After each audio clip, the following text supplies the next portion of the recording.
Okay, let's look at another handful of coins. And we'll start off here. I just pulled them out of the bag and I just noticed this. Now, this is a coin, or should I say it used to be.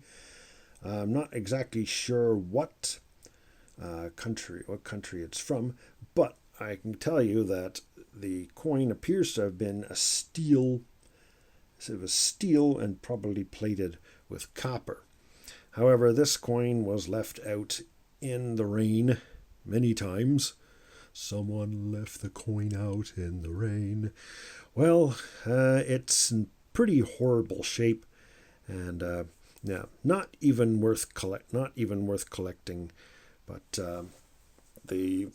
but of course that wouldn't be the first time that I've looked through one of these bags and I've found some coins that are just totally destroyed, and that's exactly what has happened to this one. Now we got another one here that is, well, not totally destroyed, but it is well worn, and it's an older Yugoslav coin. You can see the Yugoslav symbol there, and there's two people on it facing right. It's a 50 para, I think, is what that is. Oh no, sorry, no, I'm wrong. 50 dinara is what that is. And again, that's one of the old ones, probably from the 1950s. So very interesting. I have found a few of these type before of the Yugoslav coins. They are very rarely in good condition. They were very well used before they were disposed of, and clearly they must have circulated from the 1950s. They must have circulated all the way into the 1980s until hyperinflation made these coins valueless. So that of course made it well worn, and yeah, it's been through a lot. So while we're on the subject of Yugoslavia, we got some more 10 dinara coins here. I keep saying dinari because other countries use dinari, but Yugoslav, it's dinara is the plural form. And there's some more 10 dinara coins. We'll set them aside. And on we go here. Some British pennies. We got pennies, and pennies. In fact, what I'm going to probably do, in fact, I'm very likely what I'm going to do in the future is, once I've gone through this bag, I'm going to search through all the British pennies that I found and see if I can get a whole set of them from when they first came out in 1971 up until the present day. It'd be interesting to see just how many years that I can get. But that's in the future. For now, let's just set them aside here. And on we go to, we got a coin here from... definitely looks like Denmark. Yes, it is. Now, on the coin, it is written Danmark, D-A-N-M-A-R-K. In English, we say Denmark. And but the Danes themselves say Danmark, I guess. And it is 5 ure. I guess it's pronounced ure. Probably similar as to how Germans might pronounce it. So ure. And I don't think the 5 ure is used anymore. It's not worth very much, even in Denmark. So, but it's still interesting coin. And then we got another one from Denmark. This one also, I believe, is a 5 ure. Yes, it is. There it is. Yeah, another 5 ure from Denmark. Yeah, nice to get some Danish ones. And it looks like we got some older British pennies. So put them back here, and some 2 pennies. I'm going to try to maybe see if I can get a whole year set of the 2Ps as well, because I'm finding lots of them over the years. And Yugoslavia 10 dinara. And there's an older Yugoslav 1 dinara, 1965. You may remember in a past video I showed one of these, and it was brown, very dark brown. This is what one looks like if it hasn't been left out in the rain and exposed to the elements. It keeps its relatively nice silvery gray color. And on we go here. We got a Belgian 5 francs, the newest one before they switched to the euro. And that, I believe, is the king of Belgium. Unfortunately, I don't know what his name is. There we go. Belgian 5 francs. That's the French one. It says Belgique on there. And this is another Belgian one here. It's Albert. Albert II is the name of the king. That's so on this one I was showing you. This is a stylized picture of King Albert II. So on we go. There is a €1 cent, and yeah, it's German again. It is an oak leaf sprig, and it appears to have, I could be wrong, but that appears to be a letter A on it, which would be Berlin.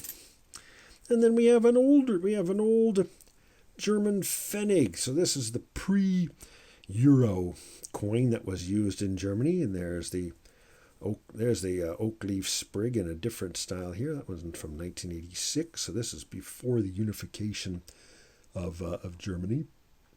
And unfortunately, I cannot make out the letter at the top. I think it might be a D, and so in which case that would be Stuttgart. On we go here. We got more British pennies, and more pennies. Look at all of these British pennies. Let's just get them out, set them aside. And, yep, set that aside. And we got some French 5 centime and the 10 centime. And we have here Portugal. There's a Portuguese coin. 10 escudos from Portugal. And we have here a nice Italian one. One side here, that appears to be a plow, like a plow for turning the soil over. And it's 10 lira.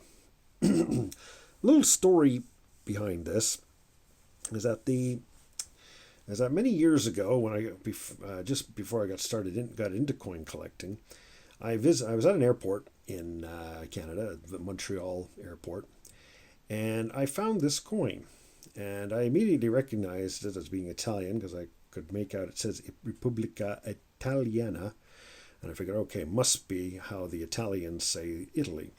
So I found it and was quite impressed because this was the very first time that I had seen a coin, or actually handled a coin, that was not American or Canadian.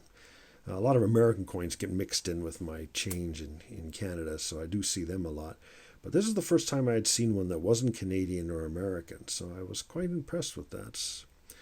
Yeah, Italian 10 lira. So it was the very first world coin that I ever found. I don't think I have the particular one any longer. It wasn't in the best condition, so it has since been replaced with a nicer one.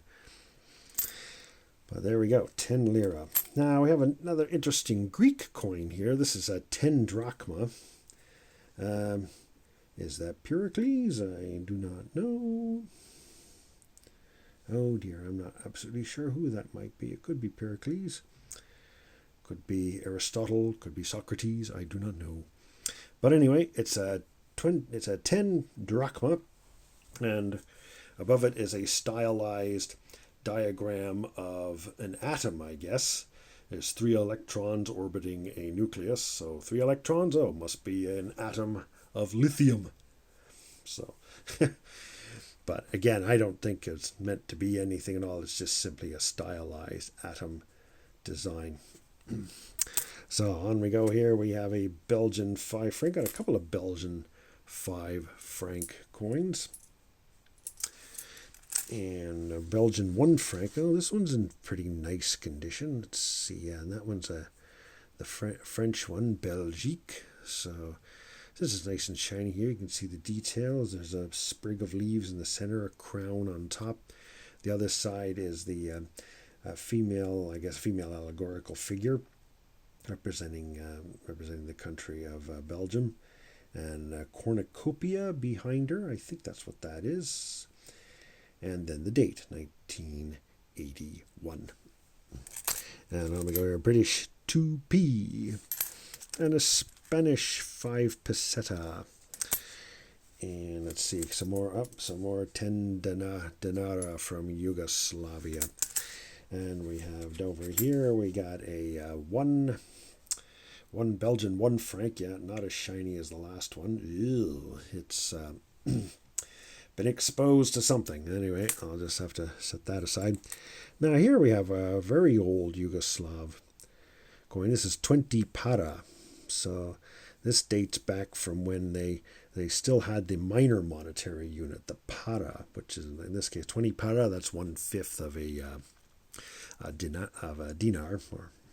So it's not really worth anything. Pretty bad shape. It's from 1965. And on we go here, a Greek 1 drachma with the ship on it. And a couple of 1 pennies. And yeah, another euro cent German with the oak leaves. And oh, it's got the letter F on it there, if I'm not mistaken. Yeah, letter F. What is the letter F? Now, the letter F, you would think is Frankfurt, but nope, it's Stuttgart.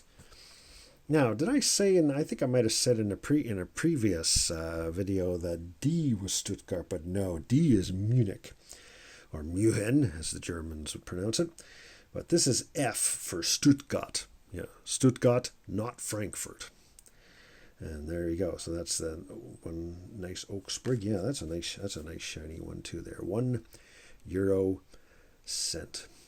And quite tiny, actually. It is smaller than an American dime. I think it's like 17 millimeters across. That gets into a pretty small size for a coin.